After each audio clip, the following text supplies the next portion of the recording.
The way today will work is that for the first 30 minutes or so, Lindley will be sharing her wisdom with us, and for the second half of the session, we'll be taking your questions. And I encourage you to put your questions in chat, and we'll come to them and work through them together at the halfway point. Something very important that we are doing today is that Mentor Walks, as most of you know, is about making mentoring accessible to women everywhere. And this is the first session that we've done like this to help our community in this really, really very unusual and tricky time. We have also gone out to our community of about 380 incredible women leaders in the Australian community to ask them if they'd be willing to give any one-on-one time to help those of you that would benefit from that 30 minutes of one-on-one time with an extraordinary Australian leader. And many of them are offering to do that with you. So towards the end of this session, or in fact at the end of this session, we will be putting in the chat function a link, and you will also receive an email that will be in your inboxes before we end today, which is that offer for you to take up to spend one-on-one time with one of our mentors. Mentor Walks is about the community of good women who help good women. And that is exactly what we are offering to you today. We're putting our arms around you and seeing how we can help you and how we can help each other through these very, very unusual and somewhat challenging times. So without further ado, it is my enormous pleasure to introduce Lindley Edwards. Lindley probably doesn't know this, but she was the very first Australian woman I asked to be a mentor for Mentor Walks in Australia. She has had a remarkable career and journey. She's an investment banker and a corporate advisor. She leads the AFG Venture Group, which specialises in cross-border transactions, specifically into Asia. She sits on the board of AsiaLink. She is the chair of Xinja, which is a digital bank with impeccable customer service credentials. And she is also doing her PhD in philosophy. And in all the conversations I've had with Lindley, some in very unusual situations like LA Airport, I have not once come away with one of those conversations without seeing something differently or something that I haven't said before. So Lindley, welcome and thank you for joining us today.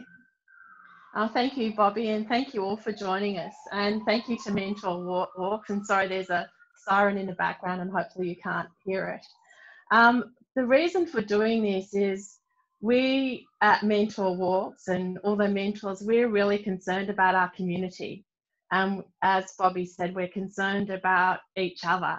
And no one has the panacea and no one knows what this means. And we're all being pushed into circumstances and situations that we don't really want to be in, but we're in it. So we're in it together.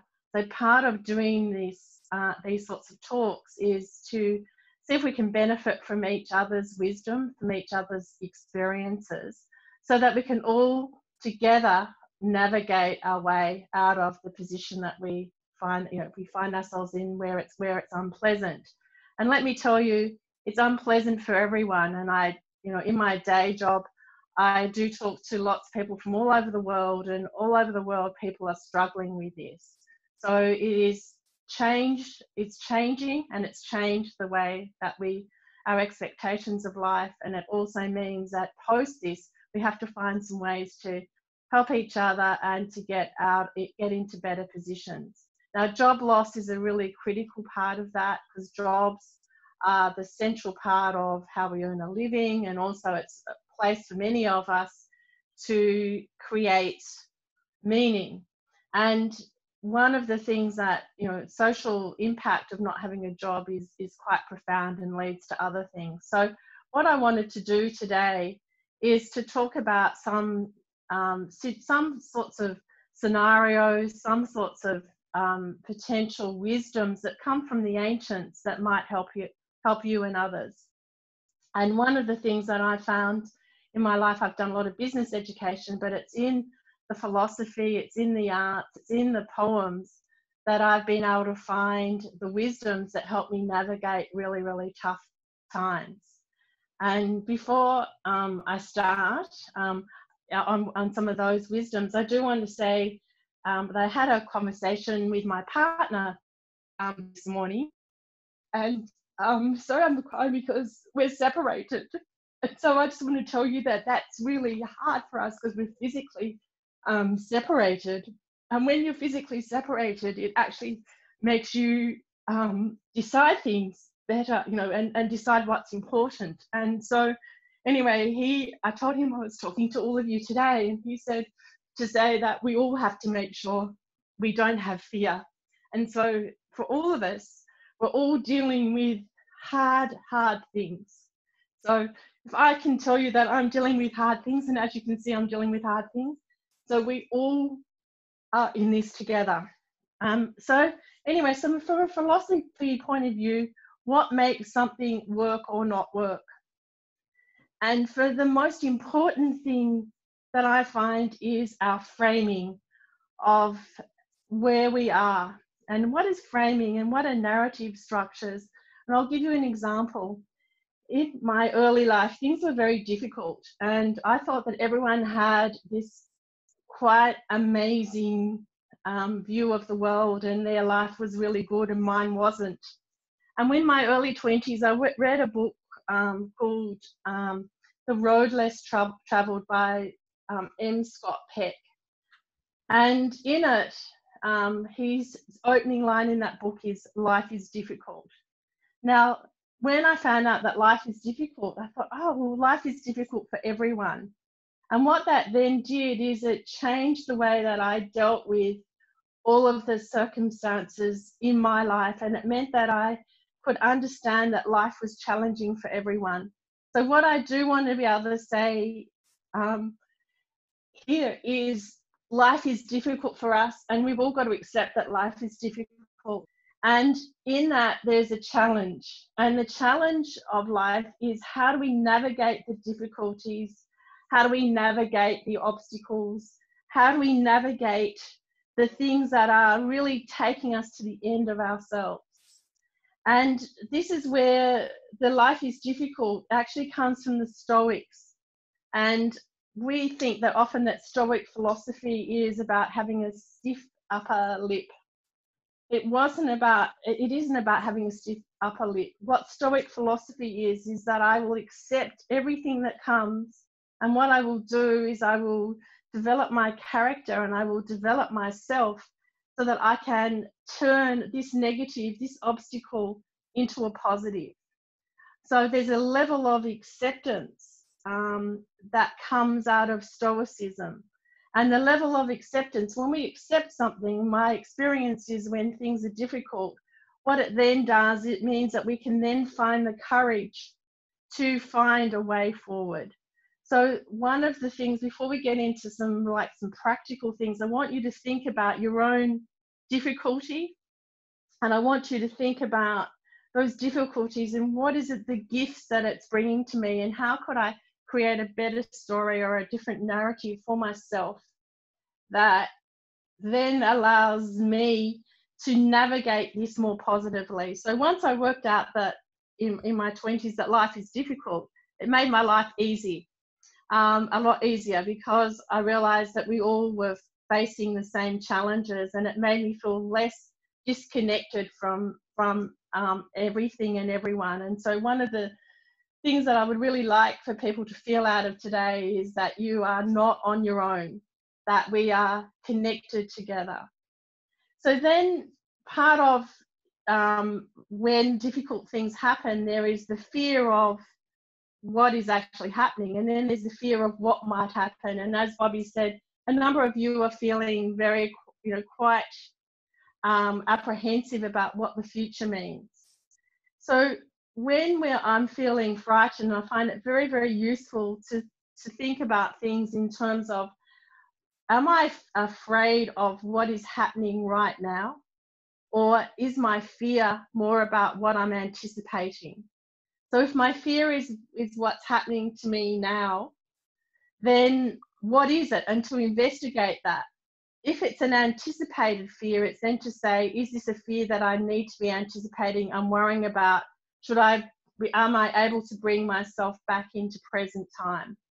And bring myself back into present time, and this goes to the, if any of you have read the books like The Power of Now, about being in the moment. Because when you're in the moment, then you're only dealing with what's in front of you, not fears that may or may not eventuate.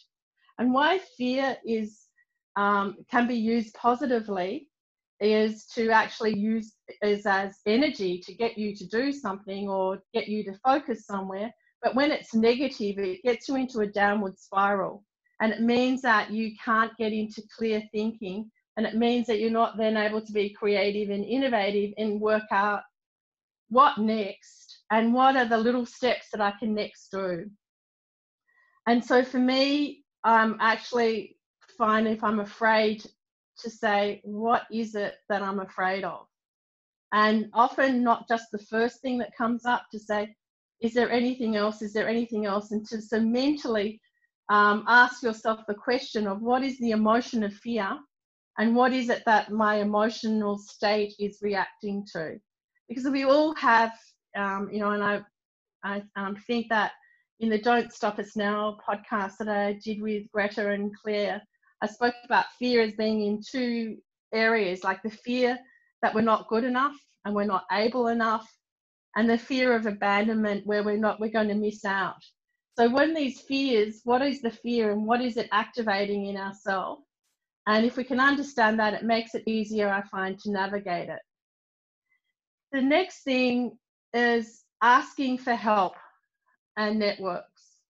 And when we ask, if we need help, because once we realize that we can't do this on our own or we need some other assistance, part of what I find my great solutions and my great support comes out of my network. A network like this is really important. A network where people help each other, and now more than ever, we need to help each other. And this is one of the reasons for doing these talks, to say we all are in this together, how do we help each other? And part of your network is not asking for help. To ask for help is to be human. To give help is to be human. We all want to give help. So you see that informally there's networks that you are in, and then there's the informal networks, and then there's the online networks like LinkedIn and the like. These networks are where you will find your next job if you need one. They are where you will find assistance and help. So never be afraid to use your network, and never be afraid to ask for help, because we all have to ask for help. The other thing that I wanted to talk about is a concept out of philosophy and sociology, which is called muddling through. Now, one of the things that I find is everyone's looking for the one big answer. There's not one big answer. There's a number of answers, and those answers are often in small incremental steps. And there's a concept called muddling through by Charles Lindblom, and he said, well, you're not going to make big changes by big steps. You often make big changes by the little steps, guided by experience and your intuition and the little things you can do. And as an example, many of the things I've done in my life, I can't do and haven't done in one big thing. They happen by a series of small micro steps. And I have to say, like, building and being a chair of a digital bank is quite challenging in this environment. And a lot of the things that we've done as a group here at Xinja happens to be all the little steps we've come together to do. And all the little steps we've come together, like incremental improvements, incremental steps in technology, small investors lead to large investors. It's all just step by step. And so from my perspective, this thing of is just the little steps, what little steps you can do. And I remember once, and I'll give this as an example that brings a lot of these themes together.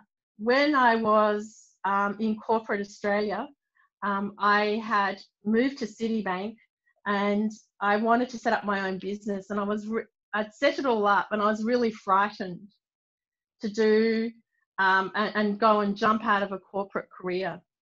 And what had happened by little steps, when I was still employed, I was setting up all the paperwork and everything, the whole infrastructure that you needed. And I set it all up, and then it was all ready to go. And I thought, how can I give up my corporate career? And then what occurred is someone came in as a new CEO, looked at the business I was running, and even though it was really profitable, it was one of the most profitable businesses, said, this business does not align with the global strategy. We're not going to have it anymore. So I actually got retrenched. And I was really indignant that I got retrenched, because even though I wanted to leave and I'd made all these little steps, and I was ready to leave, I was indignant that someone sacked me before I sacked them. Like, it's like, you know, sack a boyfriend, or, you know, dropping you before you drop them. And anyway, so I remember the first day I got up and I thought, why am I getting up? I've got no customers or clients. So I actually went back to bed. And then about 10 o'clock, someone rang me and said, I've just heard, would you come and do this piece of work? So this is the sort of thing where little steps and acknowledging my fear, and also that whole thing about being, you know, pushed off the edge. And there's a poem about, you know, come to the edge. He said, come to the edge, and then you get pushed off the cliff. Well, I got pushed off the cliff. And I do want to talk about, in those number of months when I was trying to get enough courage, which I didn't have, to go and on my own will go and set up a business, what had happened is I had to go and do a medical. And I did a medical for Citibank, and they said there's something wrong with your heart because you've got a really fast heartbeat. And went to the heart person, and he said, are you under a lot of stress? So stress has this thing where it goes into your body. And this is what I'm saying to you about understanding what your fear is. And my fear was very much that I wasn't going to be good enough to set up a business. And then how I resolved that tension in myself was, I said, okay, if the worst case scenario, if I do not make a success of that business, then my worst case scenario is I have to go and work in a bank again. And that has been my position now for over 20 years, that I still have this in my head, that if I can't make it work, I'll go back and get a job. Now, unfortunately, now I'm probably unemployable because I'm too outspoken and, you know, being used to doing my own thing for too long. But that is how I resolve that tension of the fear. And that is why I've been able to navigate as an entrepreneur 20 odd years of lots of challenge and different things, because I go, okay, what's my worst case scenario? I go back and get a job in a bank. And so do you see how this thing about creating little steps, about understanding your fear and then finding a way to resolve that fear, then means it means you can act. Because acting with fear, well, it's very hard to act with fear. So I'm really saying to you, keep your, you know, don't be too hard on yourself and do the best you can. That's enough. And when you do little steps, things come and meet you.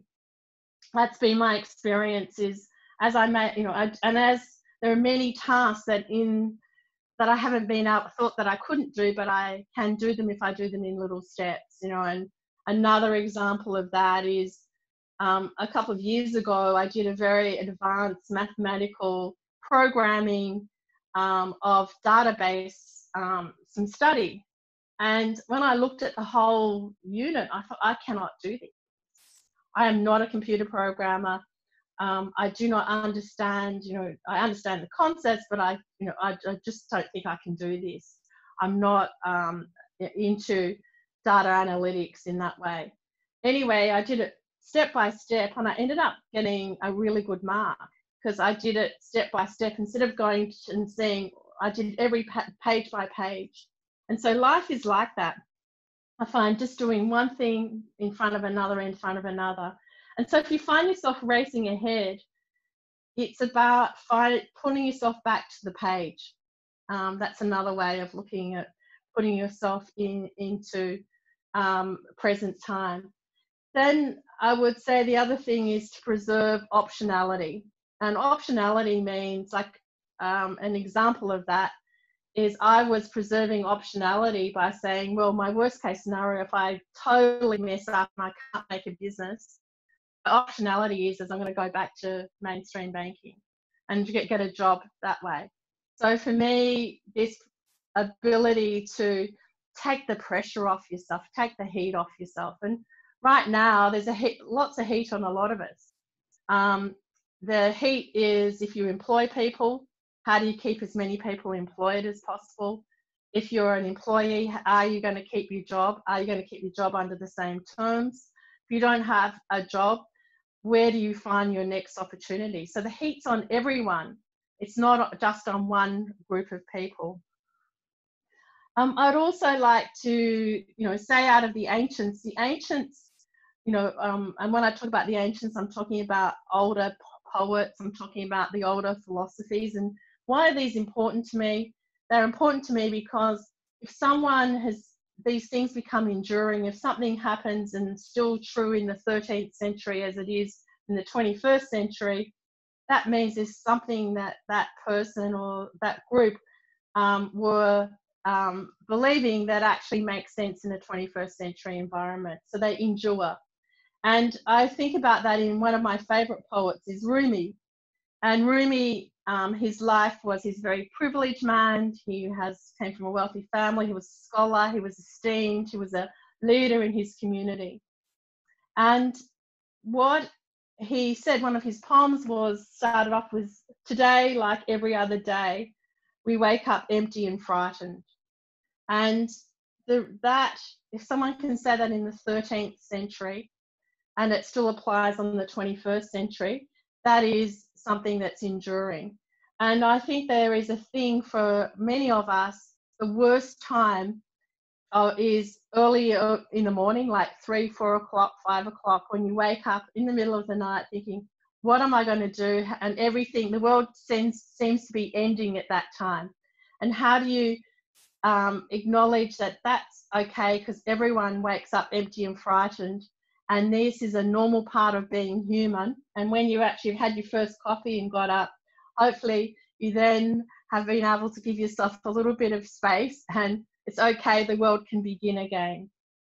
And what Rumi says after those lines is, don't open the door and the study and begin reading. Well, I would say don't open the door to the study and actually start looking at all your messages. What I would say is it's important to find yourself some space so you can work through how you're feeling and set the tone of the day that you're about to have. And whether that's by a walk or some meditation or some music, or do something that sets the day so that you're not caught in this hype, but you've created some space for yourself. And Marcus Aurelius says, and I like Marcus Aurelius because he's a Stoic philosopher, but he was a general, he was at war, he was a philosopher, and he ran a business. So I love all those, people have very complex lives. And he says the first rule is to keep an untroubled spirit. The second is to look things in the face and know them for what they are. So having an untroubled spirit is really important. So what I was going to do now is leave it for a moment, get you, Bobbi, to ask me any questions that you wanted to ask me, and then we could open it up to everyone and have a discussion. Thanks so much, Lindley. That was wonderful. I want to ask you about fear, right? And how you ask yourselves the right questions, or the questions when you are fearful. So talk us through, from the moment you feel fear, what are the first things that you say to yourself? Okay, so then I ask myself, is this my fear, or is it like a contagion? And at the moment, there's a lot of contagion fear, where if I turn on the television, what it happens is I turn on the television and you'll see all these people pontificating about the world is ending. So that's not necessarily my fear. But if it's my fear, what has made me feel afraid? And ask myself around the emotion of where did this emotion come from? And then when I do that, then I'm able to say, okay, what's the worst that can ever happen in this, under this scenario? Like using the example I use, my worst scenario was I was going to fail at setting up a business. Okay, so let's assume that I've failed. What happens then? What happens then? I have to go back and update my CV and see if I can get a job. But when I come back to get a job, I will have had some different experiences that I didn't have. So see, so then I could say, okay, if that's my worst case scenario, well, I already worked in a bank, I can live with that. So then it gives you the freedom to operate. Yeah. You and I had an interesting conversation about the difference between strategy and tactics, and why in this environment, and particularly for the people in this group who are fearful of losing their jobs, focusing on strategy versus tactics is such an important conversation to have with yourself. Can you tell us more about that? Yeah, so you notice I haven't gone on and given you a list of how-tos, like how to fix up your LinkedIn profile, how to fix your CV up, how to, get your network engaged. That's second order things, they're tactical things. In a company, to get a company really firing, you need the right strategy. Personally, we need the right strategy. And what part of getting the right strategy is to frame it and have a narrative structure that allows us to be open to opportunities, and it means that we're in the right headspace. Because if we're coming out of fear, it's very, very hard to see the possibility and the potential. What we will end up doing is being trapped in often other people's narratives as opposed to being in our own. And I'm not trying to say that fear is bad. Fear is, a natural human condition. But what I'm trying to say to you is, if you can get your narrative structure right, and the narrative structure for me is that this is happening to everyone. This is some blessings, but maybe I can't see them yet. But what I will do is I will accept what's happening to me, and I will then, what is the story that I could say that would help me? And I'll give you another example. Whenever we have a mistake in our business, we have this thing where we debrief, like, how we all were responsible. And then we say, if we said in 6 months or 12 months or however long, this would be the best thing that happened to our business, what would need to be true for that to be true? So if you wanted to say in a year's time, if this experience of being what we've all gone through and what we've gone through collectively and individually is the best thing that ever happened to me, what would need to be true? And what is it that I can take out of this that I really want to live, to keep? And when I say, what do I want to keep? For many people that I'm talking to, they want to keep the fact that they've got a lot more autonomy. They want to keep the fact that their pace is slowed down a little bit. They want to keep they've not traveled so much. So how do you frame something so that it actually gives you a bigger story, a bigger narrative, and then you can go and do all the tactical things. So what this conversation is meant to be at the very beginning is how we set a strategy, and some of the other things that will be in this series of talks will be very, maybe more tactical, but to start with, we need to be very strategic. Yeah. And I also think that asking you the question about what is the worst thing that can happen is an incredibly important question, because once you've lent into the horror, somehow it's easier to deal with. Yeah, and that's what the Stoics are saying to all of us, that the obstacle is the way. And this is a really fantastic book if anyone is interested, by Ryan Holiday, which he actually brings all the Stoics into 21st century language. And it is this thing, the only way out of something is in it and through it. You can't actually avoid something. Avoiding something is the most painful. Even though it feels painful to walk into something, you've got to walk into it. And there's another line out of a Rumi poem is, move any way you like, but just don't move the way fear makes you move.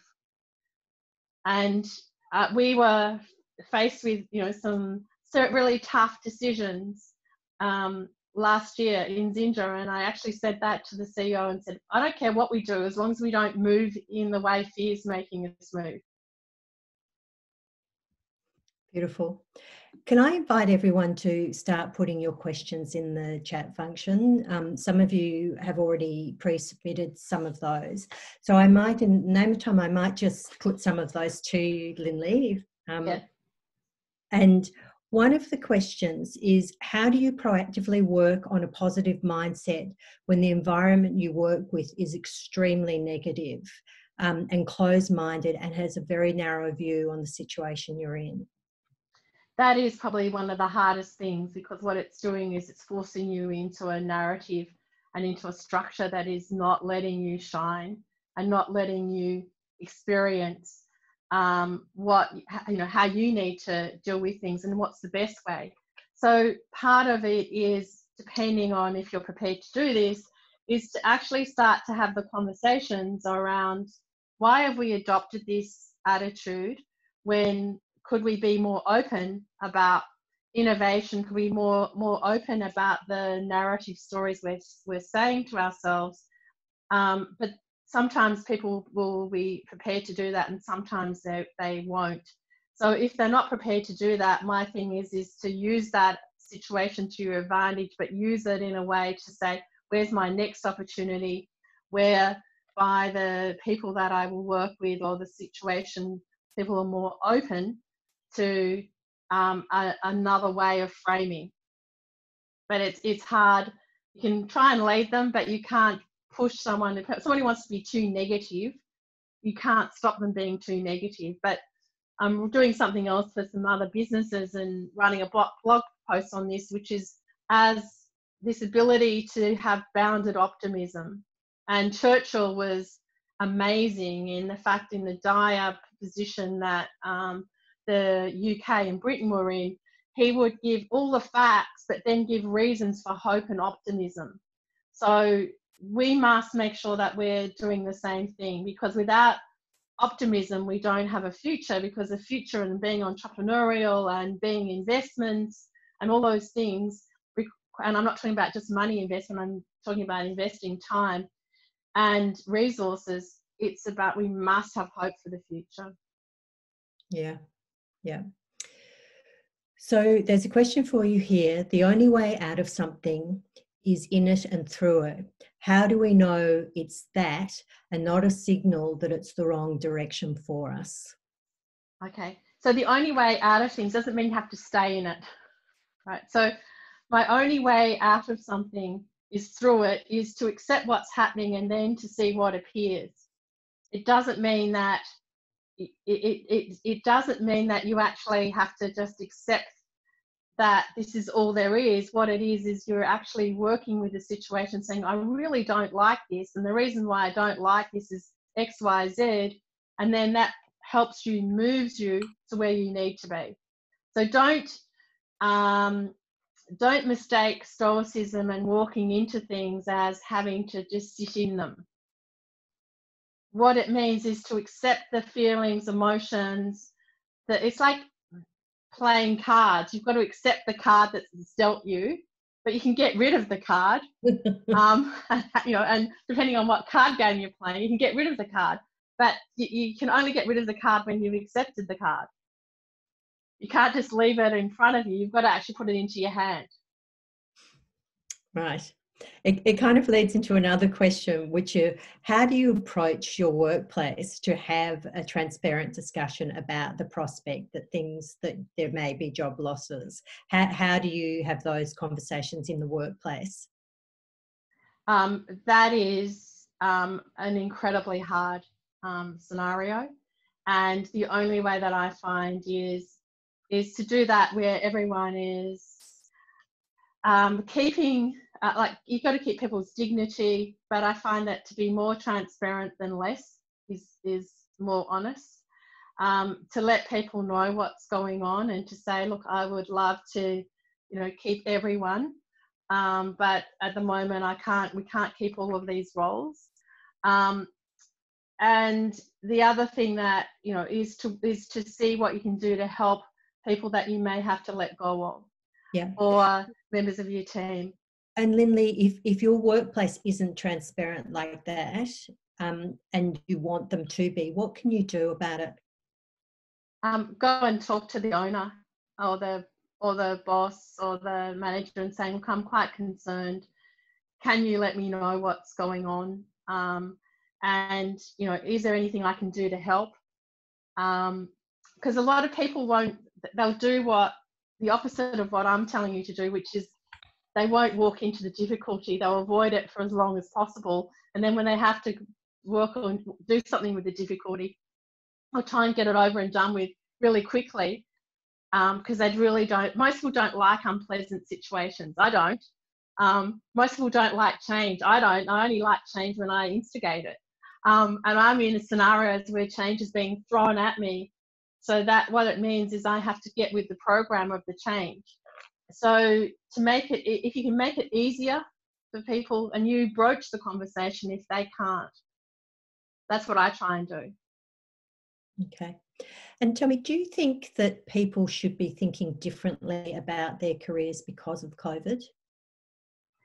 Yeah, I do. I think that your whole thing about having a linear progression, I think that for all young people, this can be the making of you. And when I say the making of you, if you use this really well, you can be the most amazing leaders, and use how you deal with this personally, because you're going to be a really good leader. Really good leaders come out of a deep authenticity, and a deep authenticity of embodied experience. So if you can embody all of this, and you've dealt with this, and then when things will recover, and they might not recover the way they were, but they'll recover and they'll go off, and they'll grow again, because what comes up goes down, and vice versa.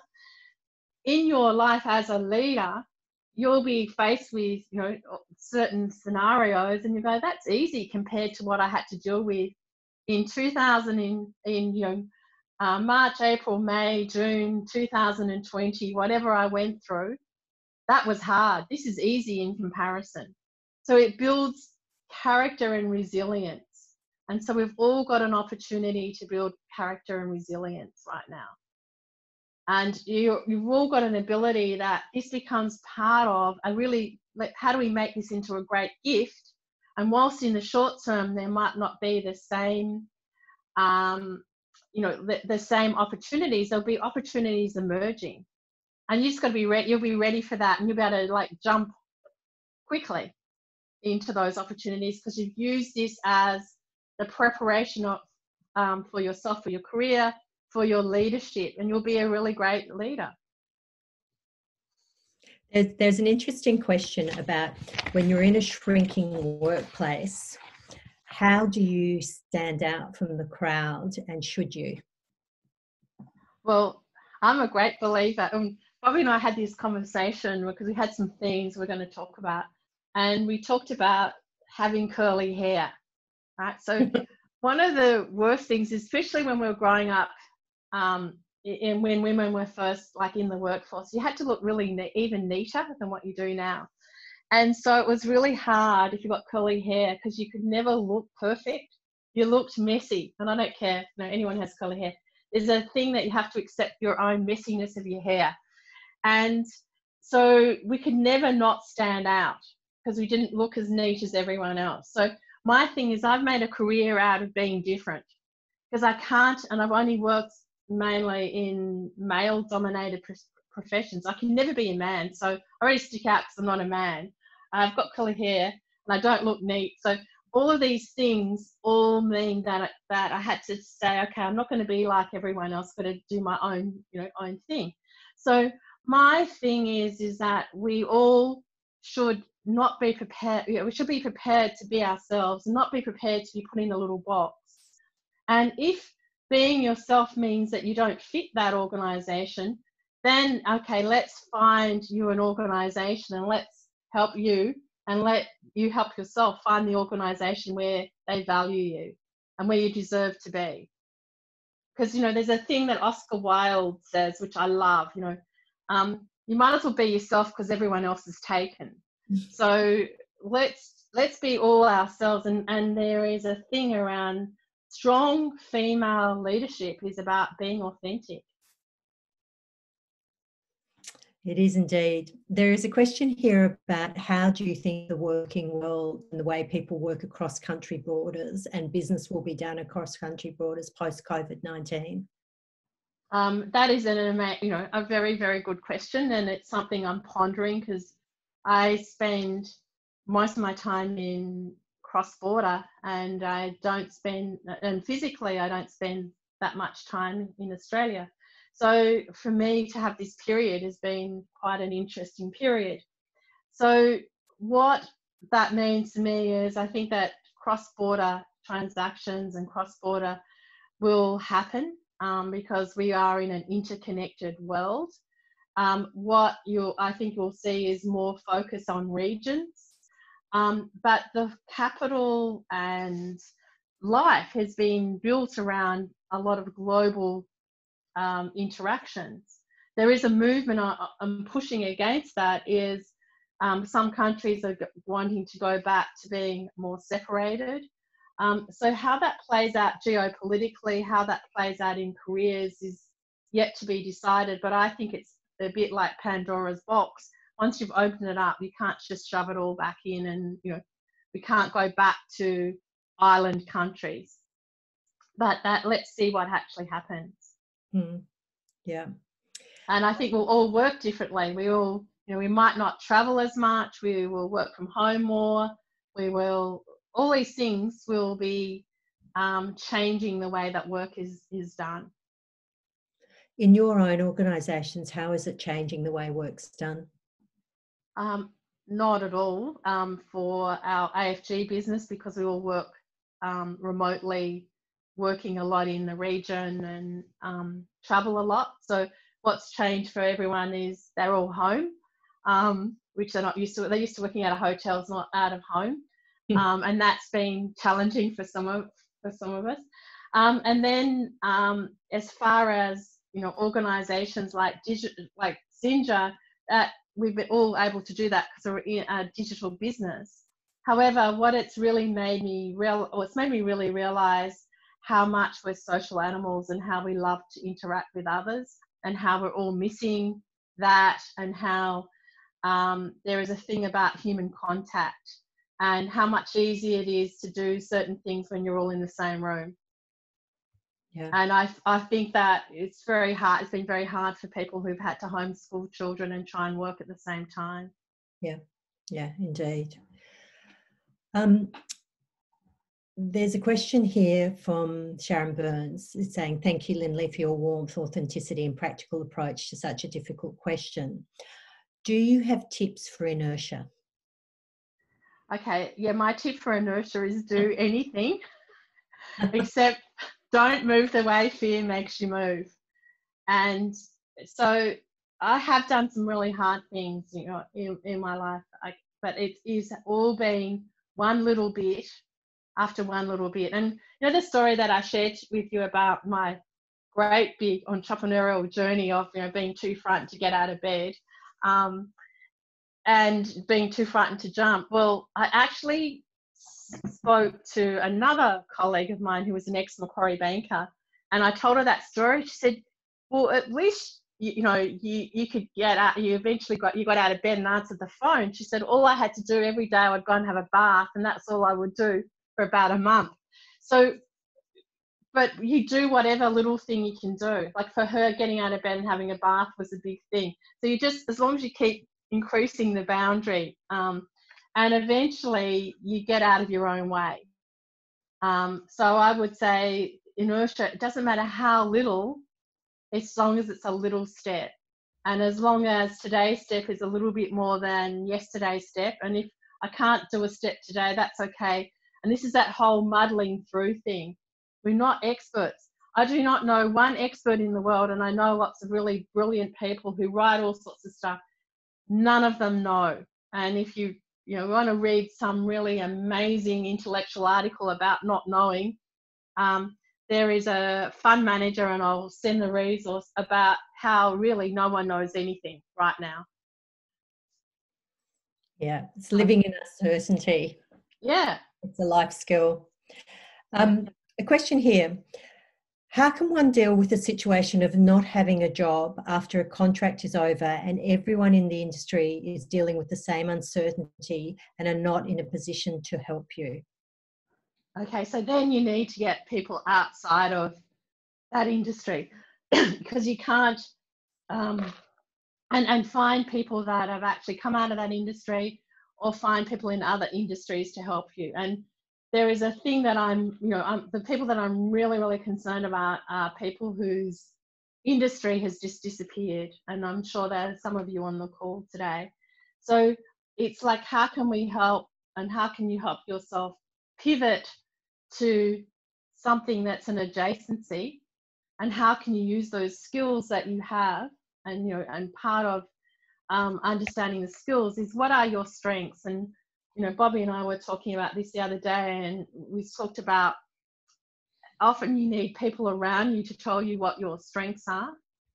And what I find is having being able to list what I'm really good at, understand what I'm good at, have other people tell me what I'm good at, and really understand those skills. Then where else can I map them into something new?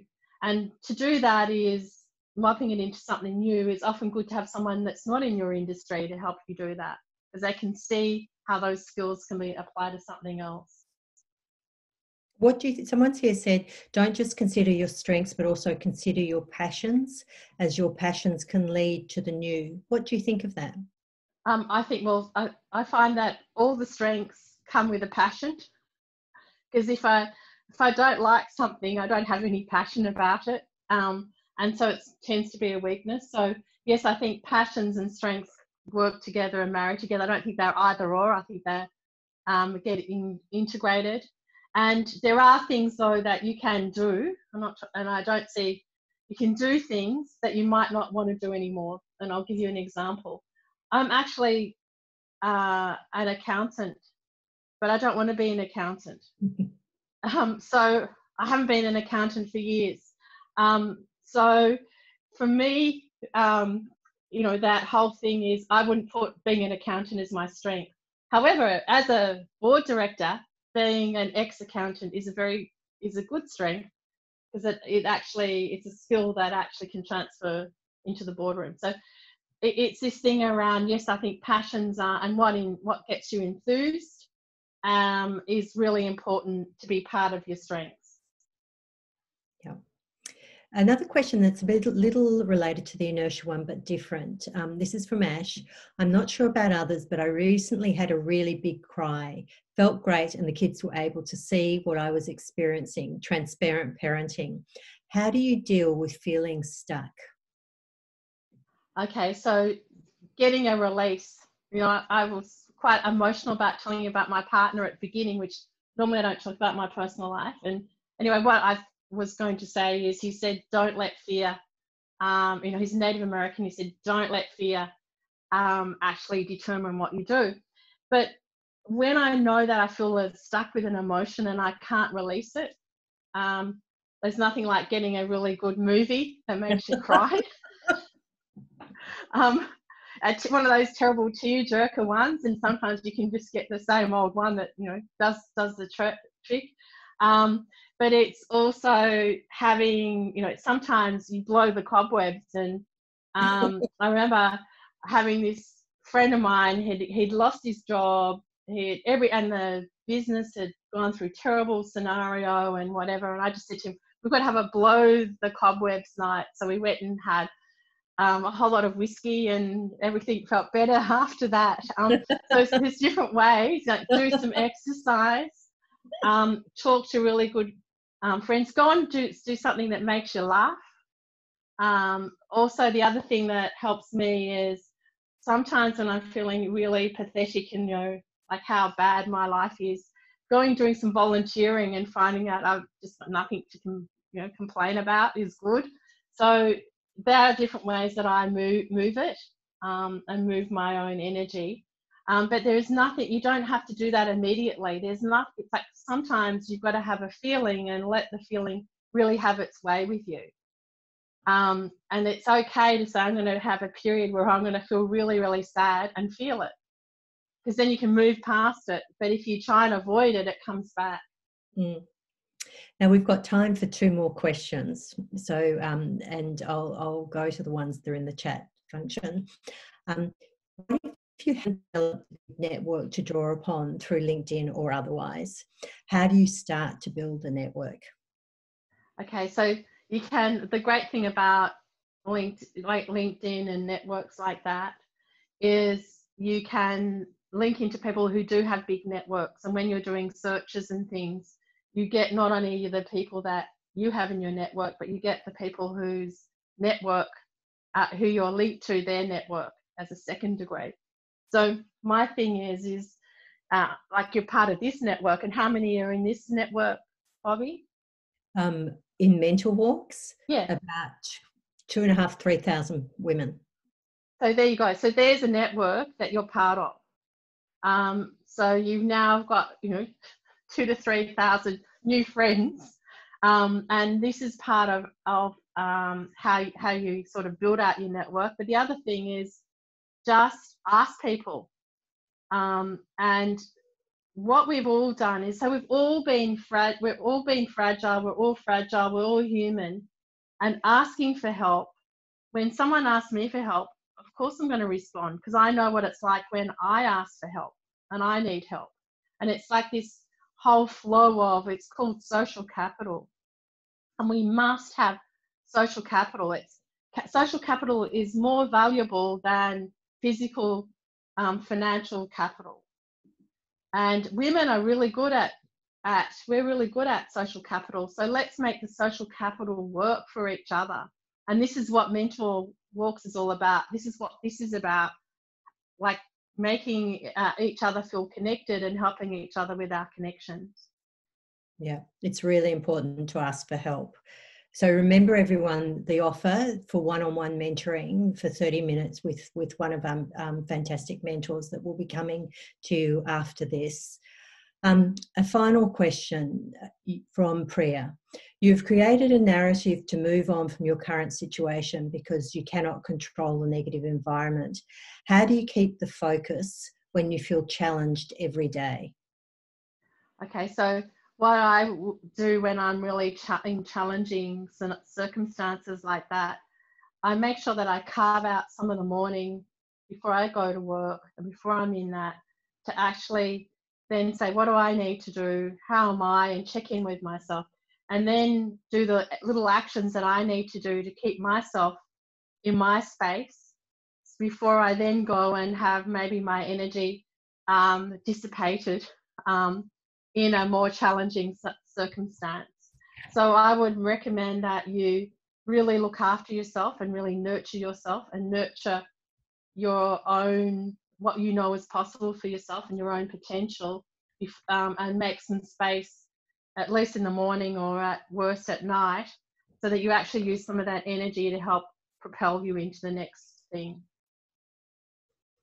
Great. And there are also, someone's put on the chat function about meetup groups to help form a good network as well, including Facebook pages in your industry, just as some very practical things. Yeah. There are some beautiful comments coming here, Lindley, not less about women with curly hair on the chat function. So there's one curly haired person that I've got to say on behalf of Lindley and I, thank you very much for all of that. Conscious of time and that we're approaching the end of our time together today, I just wanted to sort of finish, Lindley, on some final thoughts, and particularly around the thought that of solving things one step at a time, right? And the idea of small movements. Can you just take us through that? Yeah. So when it doesn't matter, and strategically, this is what happens in strategy as well. When you don't know, what you need to be able to do is you need to create movement, and making little bits of movement means little steps. because then you can then start to see what appears. And little steps are how big problems get solved, and little steps mean that if you have to pivot, it's easier than you've taken this huge leap, and then you've taken a huge leap and you actually can't find your way back, or you can't find you're on the wrong, you know you're on the wrong path, but it's made it harder. And that doesn't mean that you don't take big huge leaps. There are times in my life big huge leaps and going, I'm going to do this anyway. But I do that with more when I really feel certain that I should take the big leap. But when I don't know the circumstance and I don't know the ground I stand on, small steps lead me there. And I'll liken it to, we've all been on this roadmap of, we've all had this map in front of us. This is what the world looks like. This is how it works. And this is how it's going to happen. That map has fallen apart. So we don't have those same maps. So if we don't have the map, we need to keep moving, and we need to keep moving towards something. But how do we take little steps? Because that way we can find out and what's coming back at us. We can see how reactions are. And this is what I'm saying to a lot of business leaders right now. When you go back to your business, what is left and what isn't left, we don't know. And then how you reinvent that business will be a series of little steps as you pivot to what the market comes to meet you, because we don't know what the demand side is. Yeah. Yeah, fantastic. So at this stage, I'm going to wrap up, and I'm going to thank you, Lindley, so much for sharing your wisdom and poetry and philosophy and you with us, including curly hair. We're putting on screen now the link. If any of you would like to take up an offer for a very special one-to-one with some of our mentors, please do that. We are also really keen to know the other topics right now in COVID, which we know is affecting women more than men. If there are topics like today that you'd like us to focus on and bring to you, our thinking is that every 2 weeks we will keep doing this to help everyone through this. I just want to stress that reaching out to your networks and helping each other is really the key to getting through this, and that is what Mental Walks is all about. So please feel free to bring anyone into this community that we have that you think would benefit from it, and that we can help each other. So with that, if we could all just show your applause for Lindley, and my thank you for spending the time and wisdom with us today. Go well, everyone. We know it's uncertain times. We know it's tricky times. But what we're here to say is there are people here to help you through it. So go well, and have a terrific weekend and beyond. Thank you. Thank you, everyone.